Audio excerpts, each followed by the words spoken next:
ఎన్ని ఉంటాయంటే 12 గేట్స్ ఉంటాయి. ఫస్ట్ ఎన్ని గేట్స్ ఉంటాయి? 1 2 3 4 5 6 7 8 9 10 11 12. ఈ గేట్ మీద ఎవరు ఉంటారంటే ఏంజల్స్ ఉంటాయి. ఏముంటాయి? ఏంజల్స్ కూర్చొని ఉంటారు. ఈ గేట్స్ మీద ఎవరి పేర్లు ఉంటాయంటే 12 గోత్రాల పేర్లు ఉంటాయి. ఎన్ని గోత్రాలు? ఎవరు ఈ గోత్రాల పేర్లు? ఎవరు కుమారులు వాళ్ళు? యాకోబు కుమారులు. Very good. ఎవరి కుమారులు? యాకోబు కుమారులు. ఇవి వచ్చి ఈస్ట్ వచ్చి 3 గేట్స్ ఉంటాయి. చూడాలి, ఈస్ట్ వైపు 3 గేట్స్, నార్త్ వైపు 3, సౌత్ వైపు 3, వెస్ట్ వైపు 3 గేట్స్ ఉంటాయి. ఇట్లా 4 వైపులు ఉంటాయి.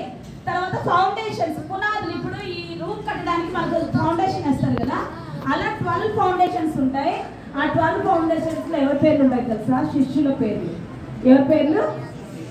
శిష్యుల పేర్లు. పేతురు, ఒకసారి మనం చెప్పుకున్నాం శిష్యుల పేర్లు. మనం చెప్పుకున్నప్పుడు పేతురు అడుగుతాడు ఏమనంటే, ప్రభువా మేము నీ కొరకు మా జీవితాలే పనంగా పెట్టాం కదయ్యా, నువ్వు మా జీవితాలను చూసి నువ్వేం మాకు గిఫ్ట్ ఇస్తావంటే అప్పుడు దేవుడు చెప్తాడనమాట, మీరు 12 మంది కూర్చొని తీర్పు తీరుస్తారు. రేపు పరిశుద్ధులకి తీర్పు తీర్చబోతున్నారు.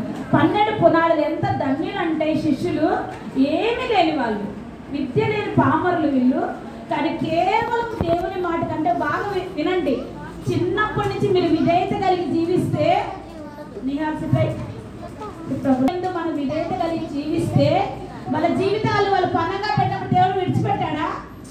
పరలోకంలో ఎంత మంచి సీటింగ్ ఇచ్చాడు కదా వాళ్ళకి. నిజంగా ఎంత ధన్యులు అంటే, అందరూ ఇస్కరియోతు యూదా లేడు దీంట్లో, తన మధ్యలోనే విడిచిపెట్టి వెళ్ళిపోయాడు యేసయ్యని. 12 మంది పునాదులు ఇక్కడ పేర్లు రాయబడుతూ వచ్చాయి. తర్వాత పరలోకం అంటే వినండి, 780 కోసులు అయింది. అంటే మన చేతితో ఏంటంటే ఇలా మూర ఉంటుంది కదా, ఈ మూర ఉంది కదా, 140 మూరలు హైట్ ఉంటుంది అన్నమాట. తర్వాత హైట్ విడ్త్ ఈక్వల్ గా ఉంటుంది పరలోకం. ఏ విధంగా ఉంటుంది? హైట్ విడ్త్ ఇవన్నీ ఈక్వల్ గా ఉంటాయి.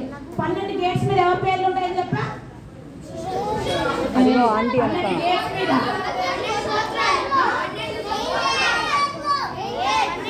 ఏం చేస్తారు? 12 గోత్రాలు. ఎవరు?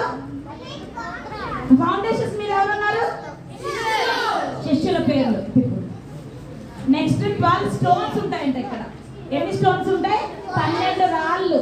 నాకు అనిపిస్తుంది దేవుడు ఏదైనా ఖచ్చితంగా లెక్క కరెక్ట్ ఉంటుంది దేవుడి దగ్గర, మన దగ్గర ఉండదు కరెక్ట్గా. అన్ని 12 తీసుకుంటూ వచ్చినాడు దేవుడు.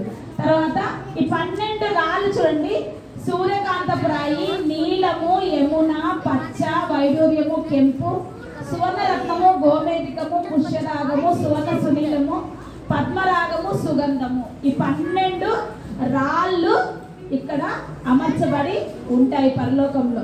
తర్వాత ఇక్కడ సింహాసనం ఉంది, కనబడుతుందా? ఈ పరలోక సింహాసనం మీద గొర్రెపిల్ల సింహాసనం ఇది. ఈ సింహాసనం మీద నుంచి ఒక నది వెళ్తుంది. ఈ నది పేరు ఏంటి అంటే జీవ నది. ఏంటది? ఆరుష్. ఈ సింహాసనం మీద నుంచి ఏ వెళ్తుంది? దీన్ని ఏమంటారు చెప్పండి అందరూ? జీవ నది. ఏంటిది? చెప్పండి. ఈ జీవ నది పక్కన ఇటు పక్కన 2 చెట్లు కనబడుతున్నాయి కదా, ఈ చెట్లు ఏంటో తెలుసా? జీవ వృక్షము. చెప్పండి. యాక్చువల్గా చెట్లు, జామ చెట్టు ఉంది అనుకోండి, ఎన్ని రోజులు కాపు కాస్తుంది? 12 రోజులకు వస్తాయి, 6 మంత్స్కి వస్తాయి కదా. లేకపోతే 1 ఇయర్. మ్యాంగోస్ అనుకోండి, ఎన్ని ఇయర్స్కి వస్తాయి? ఇయర్లీ వన్స్ కదా.